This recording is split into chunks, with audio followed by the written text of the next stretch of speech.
প্রিয় senior barrister Razzak সাহেব আজকে জীবন মৃত্যুর সীমানার ওপারে চলে গেছেন। তার সাথে ৩০ বছরের অধিক সময় ধরে আমার সম্পর্ক, একসাথে আমরা কাজ করেছি, ছাত্র জীবন থেকে পরিচিত। এবং আমি যখন 1998 সালে আইনজীবী হিসেবে প্রথম যাত্রা শুরু করি, তখন থেকেই তার সাথে কাজ করার সুযোগ হয়েছে।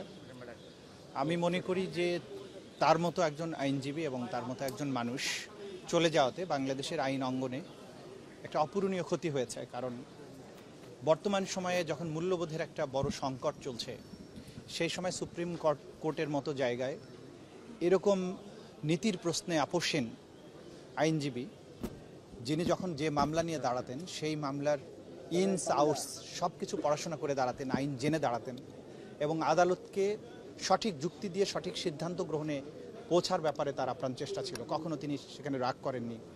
আদালতে যখন তার স্মার্ট উপস্থাপনার ভঙ্গি ছিল, এটা আমাদের সকলের কাছে অনুকরণীয় ছিল। এবং সবচাইতে বড় কথা ছিল, তিনি স্রোতের প্রতিকূলে দাঁড়িয়েছেন বিভিন্ন সময়ে, এবং সেই জায়গা যখন দাঁড়িয়েছেন কখনো অপ্রস্তুত অবস্থায় দাঁড়াননি, যেটা আইনজীবীদের জন্য শিক্ষণীয় বিষয়। যে মনে হচ্ছে গোটা বাংলাদেশের সকল সিনিয়র আইনজীবীরা একদিকে, উনি একা দাঁড়িয়েছেন, তার সাথে আমরা জুনিয়ররা কয়েকজন দাঁড়িয়েছি। কিন্তু সেই জায়গায় তার নিষ্ঠা, তার যে চেষ্টা ছিল গভীরে যাওয়ার, এবং সবচেয়ে বড় কথা যে দৃঢ়চিত্ত, সেখানে তিনি সেই বাধাগুলো অতিক্রম করেছেন। এবং সত্য এবং ন্যায় প্রতিষ্ঠার ব্যাপারে তার যে আপোষহীনতা ছিল, এটা সারা জীবন আমাদেরকে এই অনুপ্রেরণা দিয়ে যাবে যে তার মতো আইনজীবী হওয়া আমাদের জন্য স্বপ্নের বিষয় ছিল। তিনি আমার মেন্টর ছিলেন এবং আজীবন তিনি মেন্টর হিসাবেই কাজ করবেন। তরুণ আইনজীবী যারা আছে তার কোন গুণটা আপনি ফলো করতে বলবেন?